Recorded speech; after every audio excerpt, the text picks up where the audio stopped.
1933 ईस्वी का वाकया है कि इराक पर हुक्मरानी के जमाने में शाह फैसल अव्वल को हुजूर सल्लल्लाहु ताला अलैहि वसल्लम के जलीलुल कद्र सहाबी हजरत हुजैफा रज़ियल्लाहु ताला अन्हु की ख्वाब में जियारत हुई।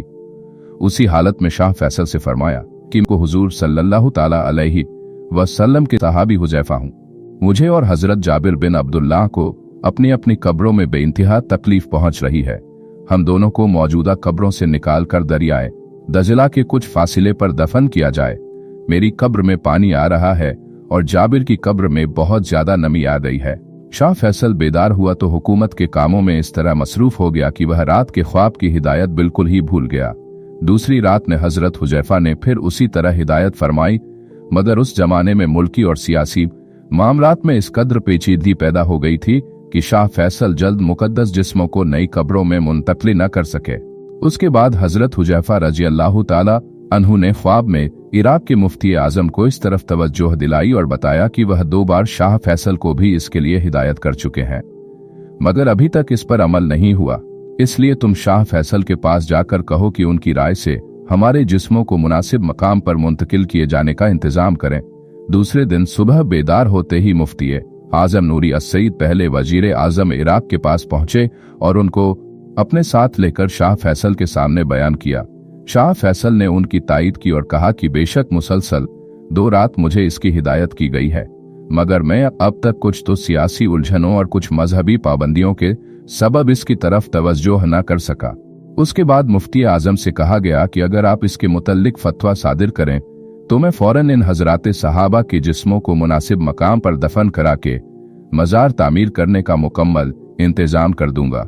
मुफ्ती आजम ने अपनी आंखों से उन कब्रों को देखा।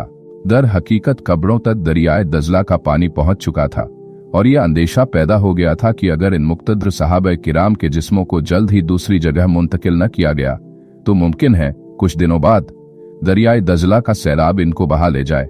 इस अंदेशे के पेशे नजर मुफ्ती आजम ने सहाबा किराम के जिस्मों को दूसरे मकाम पर दफन करने का फतवा दे दिया और अखबारात के जरिए इसका ऐलान भी हो गया कि खास ईद उल अजहा के दिन बाद नमाज जोहर मजकूरा सहाबियों की कब्रें खोली जाएंगी और उनके बाद बरकत जिस्मों को एक दूसरी जगह पर दफन कर दिया जाएगा।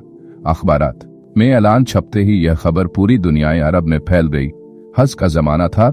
दुनिया के चारों तरफ से तौहीद व रिसालत के परवाने फरीज़े हज की अदायगी और जियारत रोजे अनवर की गरज से मक्का मुअज्जमा और मदीना तैयबा में हाजिर थे। लेकिन चूंकि खास ईद उल अजहा के दिन सहाबा के जिस्मों को मुंतकिल किया जाने वाला था, इसलिए जो लोग हज करने गए थे वह इस मौके पर शर्फ अंदोज नहीं हो सकते थे।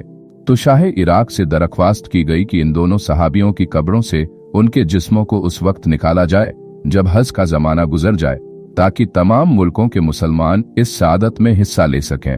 शाह ने तारीख की तब्दीली की मंजूरी कर ली और यह ऐलान कर दिया गया कि मुकद्दस जिस्मों को मुंतकिल करने का काम 20 जिलहिज्जा को अंजाम दिया जाएगा और साथ ही ऐसा इंतजाम कर दिया गया कि दरियाए दजला का पानी उन कब्रों को कोई मजीद नुकसान न पहुंचा सके।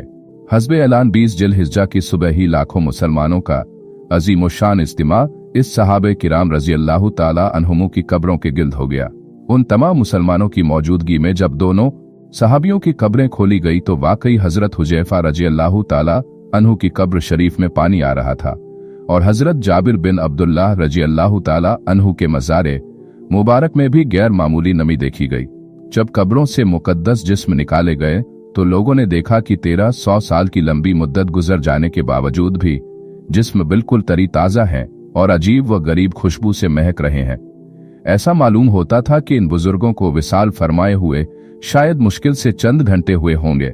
उनके चेहरों पर ऐसा नूर फैला हुआ था कि देखने से कल्बो नजर को सुरूर हासिल होता था और उन पर नजर नहीं ठहर सकती थी। यहाँ तक कि कफन का कपड़ा भी बिल्कुल ताज़ा मालूम होता था और रीशे मुबारक दाढ़ी के बाल बिल्कुल सलामत थे। और एक बात यह भी निहायत अजीब हुई कि हजरत हुजैफा रज़ियल्लाहु ताला अन्हु के जिस्म मुबारक को उठाने के लिए स्ट्रीचर का सामने लाया गया तो किसी को हाथ लगाने की जरूरत पेश नहीं आई, बल्कि वह खुद बखुद स्ट्रीचर पर आ गया और हजरत जाबिर बिन अब्दुल्लाह रज़ियल्लाहु ताला अन्हु का जिस्म अक़दस भी ऐसे ही आ गया। हाथ लगाने की जरूरत नहीं हुई। इन दोनों जिस्मों को उसके बाद 2 शीशे ताबूतों में रख दिया गया और फिर बड़ी एहतियात के साथ नए मज़ारात में दफन कर दिया गया। इस मौके पर शाह फैसल अव्वल, मुफ्ती आजम वजीर आजम और दूसरे मुल्कों के बड़े बड़े उमरा व सुफरा भी मौजूद थे। जब यह वाकया अखबारात के सफ़हात पर आया तो सारी दुनिया को यह हकीकत तस्लीम करनी पड़ी कि अल्लाह के महबूब बंदे बादे विसाल भी जिंदा रहते हैं।